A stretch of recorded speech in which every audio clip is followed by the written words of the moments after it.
Congo Gold TV, à la vitesse de la vie. Union Sobalandi à Congo Gold Television, moi Mikolo Ibele, en tout cas Bolimbisi, bato yo ba mesana komona ngai na émission Kogito. Tozo sala ngo toujours mais boyebi kaka moi ba contrainte mususu ezalaka moi ba kokoso mususu esalaki que Mikolo elekaki tokutana kite yango Congo Gold Television tozongeli bino susu lelo tolingi to sola masolo entre biso na kati na biso bana mboka. Alors pona kosolola et oza malamu mingi soki to kosola na munoko to na kota oyoyo ezo oyo batu nyonso bakoki koyoka. Toza Kogito pe ezali mais tozongi pe na oyo lisusu ezali format moko na lingala o to benga ngo masolo o to meka kokabola makanisi to kokabola mayele po ndenge ni to kotambusa mboka na biso ekende liboso. Donc merci mingi na tondi bino vraiment botondi bozala toujours branché sur Congo Gold Television. Donc limbisa peso na zu mois temps et beleza kaka pona ko introduire pour vous comprendre concept asika oyo to bandi yango masolo na kat na biso. Yango bande konanga lelo masolo to beta ezali masolo etali mboka la biso to lobela politique. Ma mission na biso to benga ngo masolo to sola masolo nyonso. Ezala makambo etali makambo nzambe etali makambo koboko la bana etali kolamba etali makambo nyonso melelo na masolo lelo to lobela makambo ya politique. To lobela mamba politique parce que yango nde mutu ezali nanu penza d'actualité, hein? Yango ndeza d'actualité yango to kolo Congo Gold TV, à la vitesse de la vie. Lobby ezalaki le 15 mars. Ezalaki na mboka na biso na République démocratique du Congo. Bakendaki na phase finale où ezalaki élection ya ba sénateur. Yango to lobela vraiment makamba ngo bandeko na ngai to loba ngo toujours na français ba lobby c'est de choc des idées que jaillit la lumière. Lelo na ena kabola mo makanisio na bino. Na lingina loba mbala mingi na loba que na mboka la biso Congo etonda bomengo to Congo etonda mayele Congo etonda boanya na Congo ezate ke tozangi bato mayele tozana bato mayele mais omoni bato bato yo batangi ba classe bayebi ke na lopoto balobaka science sans conscience n'est que ruine de l'âme. Donc okoki kozalozana mayele mais soki ki bomoto eza na katite e kozala pasi mayele no wana e kosalela o eloko moko te. Ngai tango na sololaka toujours na baninga na lobaka que na mboka la biso compétence ezali, savoir faire ezali, intelligence ezali. Mayele donc ezali koyeba kosala msala ezali. Kasi eloko tozozanga na mboka la biso ezali la dimension morale na éthique. Tozan a besoin ya moral, tozan a besoin éthique. Pour la nini, tozali na besoin surtout pour na ba politicien na biso. Pour mutu so aza un homme politique, azali wana, azali mandaté, d'abord yemoko asali choix. Et puis aza mandaté pour na kosele la intérêt général. Ça veut dire azali wana elin kolobaite azali wana pour na kosale la bato. Alors pour na kosale la bato et sengeli vraiment mutu azala na sens ya éthique azala na sens ya moral. Pona nini tokolobela éthique, hein? Mutu azana besoin moral azana besoin éthique pona nini nga nazolobela ngo bon comprendre pona kozongela eza toujours en fonction na makambo esali na sénatorial. Tozana besoin moral tozana besoin éthique pour te mutu ayeba kosala malamu pe akoka koboya kosala mabe ou bien potam mususu ayeba ko décider na eloko ezali malamu, hein? Si sotomé kolobango na français le dit que l'homme a besoin de la morale, il a besoin de l'éthique, surtout l'homme politique pour le permettre de bien agir et d'éviter de mal agir et pour décider d'une bonne action à prendre. Yangoana ba politicien baza bato bazora ba décision biso nyo son avis il nous arrive na moment tozora ba décision tozana ba décision ukola mukana tongo olobi lelo na olia nini na olata nini eza ba décision mais pour que problème moko est comme un problème moral, to est comme un problème éthique. Bato bato mayele balobi que ezalara que tangu ba idéo oyo ke ou ba idéo ou bien ba règle ba idéo o eza vraiment na sens ya vie ou bien ba règle o ezo senga ou bien mibeko ezo senga ete moto atosa tangu wango ekomi na mikakatano nde ekomi problème moko moral. Sikoyo yo toza besoin moral ndeka nazaki koloba vraiment bandeko nanga eloko wana ezali très important parce que tozo ango lokola kamo isolé te soki lelo tozotala mambo ezoleka na kati na société na biso toza la besoin moral ba idéo onga na lobby ya onde ba benga ba valeur morale eza lokola justice eza lokola honnêteté eza lokola loyauté eza lokola générosité eza lokola responsabilité eza vérité biloko wana nde babenga ba valeur morale. Sikoyo pourquoi tolobe nazolobe la morale parce que mon sotam tozo solo là eza ma solo toye bato comprendre makamni nazolinga na loba morale bato pe batangi bato baza bato baloba lokoto ya la français balobi que morale ezali nini liboke lisanga ya ba valeur ba valeur ondenge na lobby justice morale nini honnêteté wana eza ba valeur ba principe eza ndeti eloko yo zokanisa ewuti na kati ya valeur po okoloba ke ngai nde naza bona linga muninga na nga lokola na milingaka ewuti na valeur oyo ezali principe wana ezali aimer son prochain comme soi-même mais ewuti na valeur oyo ya nini ya égalité ya justice ya générosité ya bonté.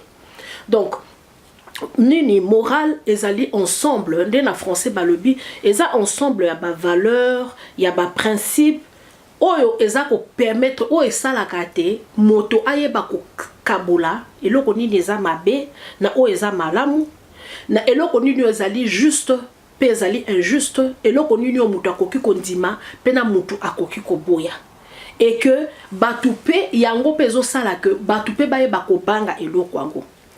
Alors que so tolobeli likamba éthique elakisi koyeba kokanisa kokanisa kozwa na ba argument. Ça veut dire que so mutu azana éthique azan ndenge nini akozwa ba principe na ba valeur morale na ba principe moral na ba principe moraux nde sikoyo akoyeba ko se baser na ngo po ayeba ko orienter donc ayeba ndenge nini makambo oya kosala par rapport na situation songolo. Morale ezali eloko yo sala yango permanent mais éthique ezali soko okutani na situation moko songolo ba valeur nini ba principe nini oyo oko utiliser pona oyeba kozwela yango solution ya wana te unazoloba ke tozana besoin ya biloko wana pona nini bandeko na ngai botala makambo oyo lekani na élection toloba mboka na biso tozana besoin moral tozana besoin éthique pour mboka na biso kende liboso bandeko eloko lokola fraude eloko lokola corruption ekoki komema jamais mboka ekende de l'avant. Corruption emema toujours désordre, corruption emema conflit, corruption ebebisa harmonie. Botala élection o esalemi le 30 décembre na 2018 na mboka na biso soki ba considère so bazaki na sens ya moral mutu lokola nanga ayeba ke loko eza malamu eza mabe tongai to koma la kati ya situation ote eza karaté par rapport à président so tali même ba député batu mingi ne ba combien d'une manière frauduleuse.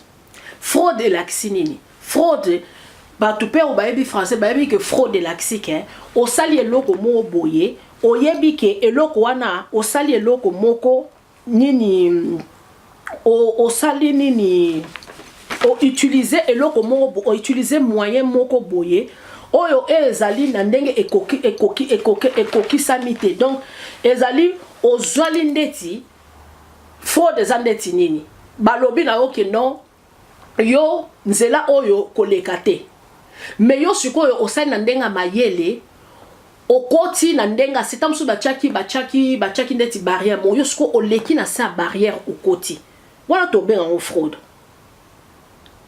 mais eza corruption te mais eza déjà osali lo mo oyo esengeli te il fallait osala obuki mibeko osali lo mo na ndenga mabe ya to bengi ke mboka na biso tozana besoin moral pour fraude o esalemi na kati ya mboka bato ebele de bazana baza ba député na conscience d'abord bayebi ke azalaki aza député te basali eza déjà bango bananga ba favoriser fraude bango basali eloko wana tozana besoin ya nini toke sous côté na tolobi siko corruption ezali forme moko ya fraude mais yango eza sous kolega fraude pour corruption salema ezala ndeti nini ezali que mutu osala eloko mo o eza mabe mais bafuti yo po osala soit eloko mo mabe to osala eloko mo eza mabe te yango moni likambo sénatorial oyo tokobetela yango sete esalinga motema pasi esalinga mawa eza masolo tozosolola lelo na mboka lokola ndeti de ville ya Kinshasa UDPS eza na 12 députés provinciaux. Pour na mutu aleka sénateur, azaka na besoin il y a 3 voix.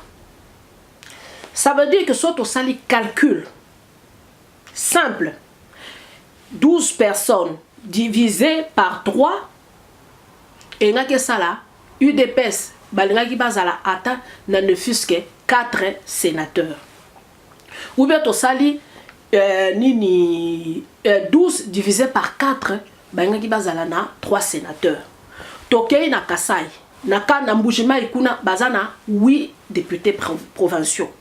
Sori basala ki tosali calcul wana banga bazala na 2 nani sénateurs. Il en est de même na nini na kasnaka nanga oba na 5 députés provinciaux. Mais ezali esali mawa. Ezola kisaka que il y a un malaise profond na kati ya mboka na biso.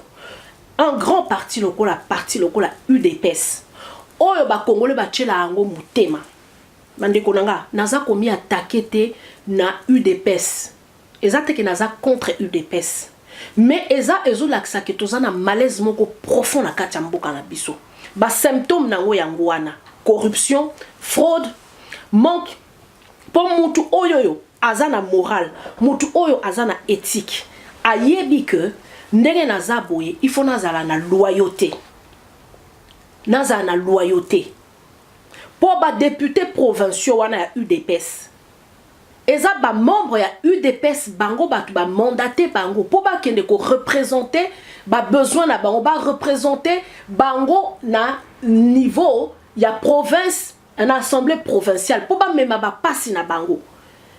Donc tango bango ba tindi bino bango pe souci na bango ezali ete ba mona mutu oyo auti epai na bango eza logique normalement mais lokola toza na sens ya moralité toza na sens ya éthique te na mboka na biso batu basale loko mwabo parce que lelo toko kiko expliquer yango ndenge nini toko kiko expliquer yango ndenge nini même sur batu balobi que non na mboka na biso c'est vrai ezaka makamba corruption te toko pe ko tenir compte na ba sensibilité géopolitique mutu mususu akoko ko voter parce que azali ndeko na ye mais mutu même oyo so toza na sens ya moral toza na sens ya éthique okomi tuna na voter mutu ka po azali ndeko na même soki mutu wana aza moyibi na ko voter ka mutu wana po azali camarade nanga même soki mutu wana aza na compétence te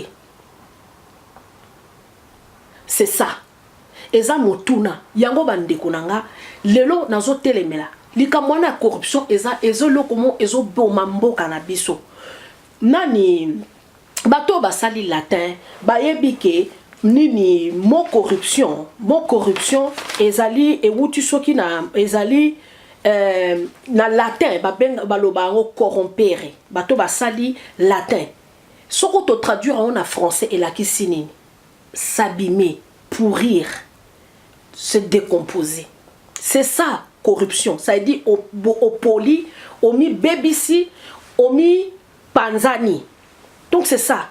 Il y a même ba philosophe, autant la philosophe lokola Aristote, alobaki nini. corruption ezali contraire ya vie, ezali contraire ya naissance. Corruption, Aristote alobi que non, corruption ezali lokola kokufa. Même un autre philosophe français, Montesquieu, alobaki yango alobi, la corruption s'associe à la dégradation. Montesquieu, na livre na komaki l'esprit de loi, alobi corruption. Soki mboka o ezali baza ko sale la corruption, ezali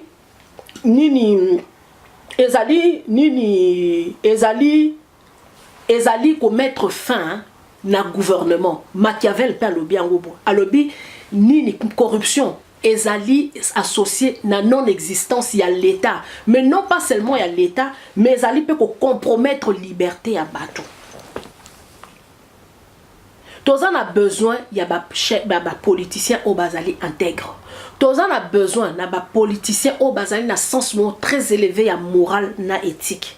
Parce que ceux qui moutent dans un sens élevé ya éthique na moral, boyebi batu bayebi que politique est tellement difficile que moutou bon lié politique na moralité. C'est difficile parce que moutou azalaka toujours na besoin ya gloire. Et au moment où politicien soit fier pouvoir et qu'on est toujours de pair na posa ya ko koma na kibokonzi et ko salake o koma na posa ya ko zwambongo facilement pour olingi batu ba kumisa yo.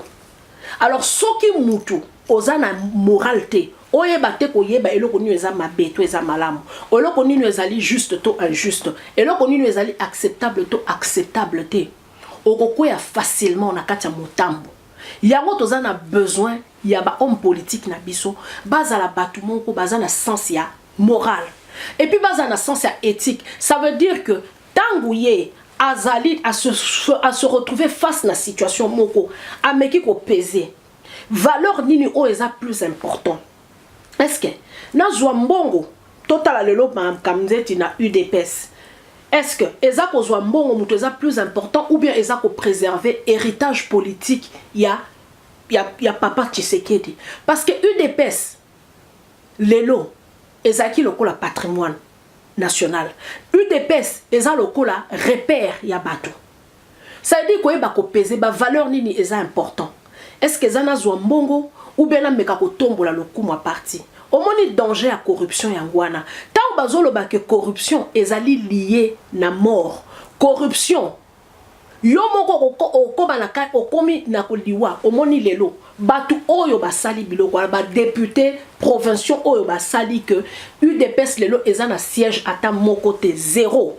Libungu Tulu o baloba na Lingala Chizengu na Chiluba. Ça veut dire que elakisi que lelo UDPS est vers sa mort. Bozo mona lelo ba kase komi base eza ya ko silika. Corruption. Donc ba philosophe ba baki que corruption c'est la dégradation, c'est la mort, c'est la décomposition. Bazan a raison. Il y a encore un autre philosophe allemand, je crois. Comment on a ça Althusser alobaki nini? Alobi nini que na corruption eza boye, muto aza corrompu na corrupteur hein. Bango mi balé, bazo komi poser préjudice, bango bazo mi sala mabe, bazo mi signer pacte moko ya mort. Bazo signer pacte ya mort. Bon moni lelo mariage contre nature. Parce que faut to zonge la likambu lelo toza ko interpeller lelo président Nabiso Chilombo amituna azala lelo na courage ayebisa biso deal o bango ba pasaki na Kabila ezali deal ya ndenge nini. Parce que corruption et kanga mutu bango nyonso mibale eza le corrompu eza le corrupteur bango nyonso bakomi na pacte moko ya liwa yango moni pacte yango bato balie ba mbongo oyo ba député ndeti provinciaux oyo balie ba mbongo bakomi na pacte ya liwa et sali que babomi lelo UDPS eza ya kokufa parce que bako expliquer batu ndenge nini. On va expliquer quoi? Qu'est-ce que nous allons expliquer? Qu'est-ce qui n'a pas marché? Parce que tout le monde va partir mususu. Na pesi kaka net exemple. Parti lokola MLC na ville à Kinshasa, bazana 4 députés provinciaux. Et Moutoua qui sénateur, il y a ville à Kinshasa pour na compte MLC a eu 4 voix. Et là qui c'est que batouana bat bazui. Et là qui c'est que bah voter mutu na bon bah respecter consigne bah respecter mot d'ordre ya parti na baon. Tozui parti lokola to c'est quoi? O eza ya Didier Mumengi. Baza na 3 représentants la bango. To moni pe Didier Mumengi a eu 3 voix pour la robema sénateur ya ville à Kinshasa. Donc ce sont des gens baza na discipline. Corruption ezo mema mutu, corruption eza na danger. Tozan a besoin ba homme politique na so baza na nini parce que corruption ils ont changé mutu identité. Au moni mutu soki okomi corrompu. Soko oza corrompu. Oza sous la liberté à mouvementer. Au moni corruption. Soki lelo par exemple, ngai na yebike musala na sali na mérité te. Soko bazu ba pesinga musala moko, non pas sur base ya compétence, mais sur base peut-être ya raison mususu. Na okoma lié. Liberté nanga est comme restreinte. Ça veut dire que je suis prête à rendre service au nyonso bako senganga. En même temps, mutuana personne na capacité ya ko exercer chantage sur ngai. Yango moni ba homme politique na biso. Situation lelo to komi nango. Situation lelo to komi nango eko pesa ba spéculation ebele. To longola même makambo ya ba sénateur, to longola mamba ba député même par rapport ya Chilombo.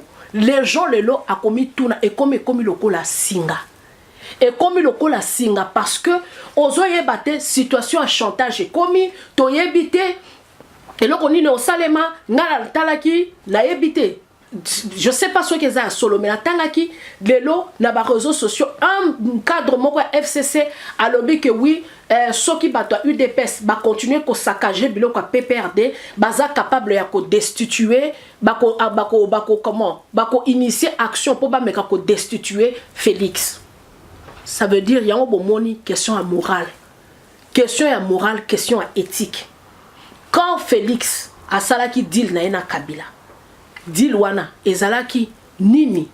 Parce que lelo il faut azana compte ya rendre.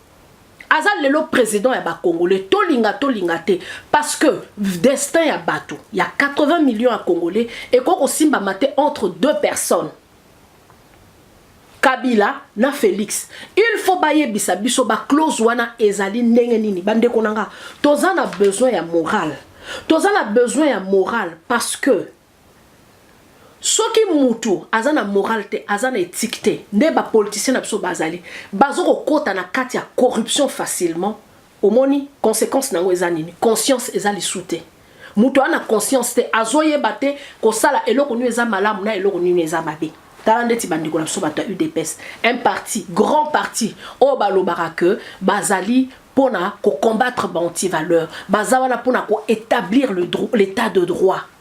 Tala lelo, conscience et sili. Face à mbongo, conscience et sili.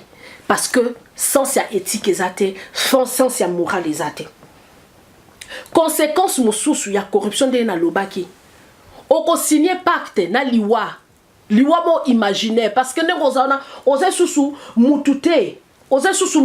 Okomi bibanga banga yo moko ozo banga kutu kotala elongino na miroir parce que tant ozo tala miroir ozo tala reflet na ya miroir ezolo bano yi yo kutu zano mutute oza mutu pambo mone siko za wana o méritant o kutute soki ezalaki kutu pona boite nini te. Troisièmement, conséquence ya corruption et créera ozo mona oza na création nini o komi na relation moko artificielle. Au comme une relation artificielle na mutu o ya corrompre yo et puis on peut si mutu na possibilité abana ko sala chantage sur yo yango lelo bomoni alliance FCC cache une relation artificielle, une relation contre nature relation là est artificielle depuis quand FCC PPRD surtout na UDPS ba kokoy ko sala alliance mais le la corruption ba ko sala alliance mo contre nature et contre nature en eza une alliance comme eza une alliance artificielle eza lango ya soloté et salinini chantage comme pouvoir ba comme ko luka ko sala chantage tozota la même makamba formation à gouvernement lelo le président Félix a la main liberté. A ko désigner un formateur té. nazoyeba te marge de manœuvre ni na rozana o. Est-ce que bakotika a nommé bateau même sokaza na ba bonnes actions et même sokaza na ba bonnes intentions sokaza na bateau baza ba entouré ce sont les mauvaises personnes les mauvaises herbes donc o nyo soit ko sala au moni lelo ba alliance wana manque ya moral manque ya nini ya éthique parce que lelo nga la komi tuna pourquoi Félix a longwa qui n'a accord à Genève? Lelo, pourquoi? Soit qu'il n'a sens à moral, soit qu'il n'a sens à éthique. Atala. C'est vrai, que oui, même avec l'accord de Genève, marge de manœuvre a quitté. Mais moi, je pense, tozo keneka na ba hypothèse, so ki bazaki ka babimisa ki candidat moko. Que Kabila a yebi ndenge mouvement o esalemaki po mokili mobimbe mona kike mutu Kabila linga ki adekate et que mutu awe alekaki ata Kabila linga ki pata loba que non que nini Alexa Chadari batu balinga ba telema ata biso mo ba congolais to telemité communauté internationale linga ki telema nasima makambo linga ki changer. Donc, on a l'ordre normal la chose. Tant fallu la lobaki que nga nazobisa l'avocat et tozo lobakaka pour lelo to comme tuna pourquoi même ba se désolidariser qui na Genève. Dans la situation to komi nango lelo. To komi la situation moko boyeke au moni koko comme la corruption soko komi ko linga corruption moni bunto a corrompaka. Mutu oya corrompaka. Aza mutu oyo azoko comploter contre Moutou, hein, pour aduper. Au moment où neti bato ya FCC, ba corrompre batou misusu pour la nini, pour ba bimisa bon bazoba. Ce qui par exemple tolobake Kabila a corrompu qui Félix. C'était un complot basali yango ye na vital basali yango pour ba bimisa Félix zoba, pour ba bimisa Moutou mabe. Lelo ba conséquence nango ye mutazo tirer yango. Tout ça pour la ni pona bambongo moi mike bande konanga biso ba congolais biso mo ba tutozo boma mboka na biso makambo eleke na sénatorial rwandais mutu msusu a voté biso mo toza bandoki ya vina biso to kanisa bandeko to kanisa tozaka na mboka wana Congo tozaka na mboka wana Congo toza na mabele mususu te mabele o nzamba tikela biso ezakaka Congo. Alors bandeko na ngai na makambo lelo na beti sete ngana lobi masolo lelo ezaki to meka ko solola to kanisa eloko ni tokoko sala pona mboka na biso omoni na mboka biso ba congolais to linga bible mingi balobi c'est la justice qui lève une nation. Même si botali ba koko na biso tangwa kala mais na ba société na biso ancestrale justice ezaka eloko moko ya koleka ya moze ko sa ke tozaka ko vanda na kimia.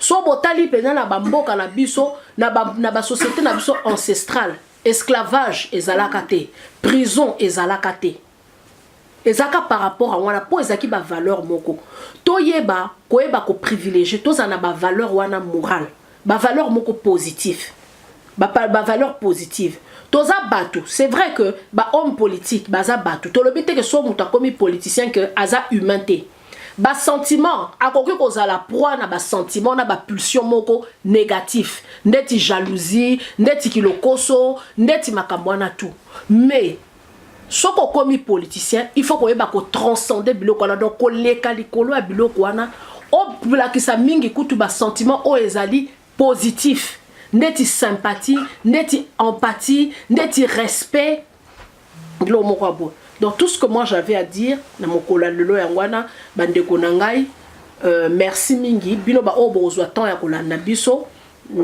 nakanisi tokokuta lisusu na mikolo koya soki makanisi ezali pe ya kokabola tokokabola ngo mais pona lelo na suki wana nde tokuta na mbala sima. Merci.